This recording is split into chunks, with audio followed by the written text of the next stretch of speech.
So Samatha and Vipassana have become, it's very curiously like this great controversy. You know, it's what Theravada Buddhists in the 20th century like to argue about is meditation techniques. And it's an odd thing, you know, it's a feature of the tradition. One of my friends, Patrick Carney, said that it's like a tradition is not like a set of received dogmas which are passed down from generation to generation, but a tradition is much more like a family argument. And so you get together with your family at Christmas, you argue with them about the same things you argued with them the previous Christmas, and then the same things you're going to argue with them the next Christmas, you know, and that's what makes you a family. And the reason it makes you a family is because you care about it. Because the Joneses from next door are going to listen to your arguments and they're going to go, what the hell are they arguing about, you know?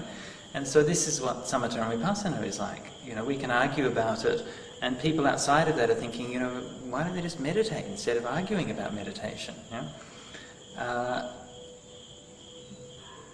The question of Samatha versus Vipassana as a kind of doctrinal dogfight has quite a bit of a history. And I tried to, when I did my book History of Mindfulness, I tried to kind of trace the roots of that from certain shifts in emphasis and perspective and so on we might find within the early suttas, and how these get taken up. One tradition might take up one bit more than the other, emphasize that, and it gradually becomes more and more reified. And so, you know, we have this thing again where conceptual categories become turned into and reified into meditation experiences. And of course, you know, Samatha and Vipassana are not kinds of meditation. Samatha and Vipassana are qualities of the mind. And there's nowhere where the Buddha says, you know, do this kind of meditation and that's samatha, and do this kind of meditation and that's vipassana. You know, this doesn't happen, there's no exist. You know, if you look at, say, anapanasati is the clearest example, where you have the 16 stages of anapana, you know, it's pretty obvious that basically the first 12 stages mainly are pretty much on the samatha side, and then the last 4 steps are pretty much on the vipassana side. And if you want to also see vipassana aspects in the first part of it, then you can see that. If you want to see samatha aspects in the last part, you can also see that. There's not this hard and fast distinction. And you know, the way the suttas present it, of course, is always that samatha and vipassana are helping each other. They're not disputing with each other. You know, they are there to help each other, and they complement different sides of the mind. Vipassana, and the classic statement of it basically says that samatha leads to the eradication of lust, which is like emotional defilements.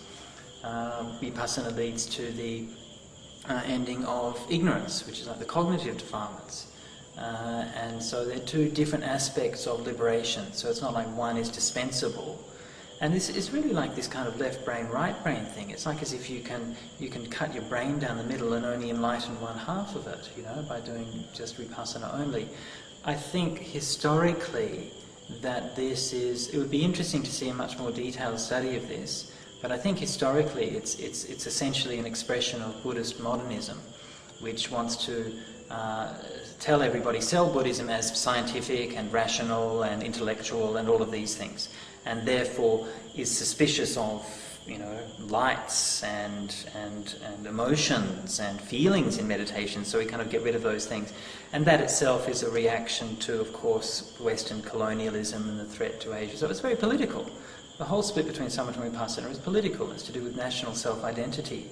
And a country like Burma has constructed its own national Buddhist identity in the modern era, essentially around this meditation technique, and they're very proud of it, and it's the only thing which they've exported to the world, which the world really cherishes.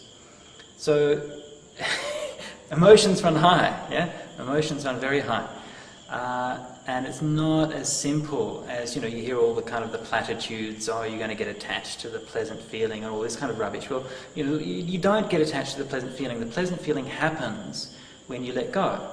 And it's the result of letting go, and the Buddha talks about this time and time and time again. So, any kind of meditation has to have peace of mind, and it has to have a clarity of discernment, and that's what Samatha and Vipassana are. And so to try to divide them up and say we're doing Vipassana and the other guys are doing Samatha, it's just ridiculous. It's a category mistake. It's actually reifying a quality of mind, labeling that on a meditation technique, and then saying, that's what you're doing is. You're saying that is Vipassana. That's not what is Vipassana. Vipassana is a quality which we're trying to develop through doing these kinds of things. And so I think basically this is the whole Vipassana movement as a dogma and a doctrine is a very immature stage of modern Buddhism. I think it's very childish, and I think we've outgrown it. I don't think that anybody who seriously considers what the Buddha said in the suttas and has any sort of appreciation for the historical context of Buddhist scriptures can seriously maintain that the Buddha taught a path of pure Vipassana.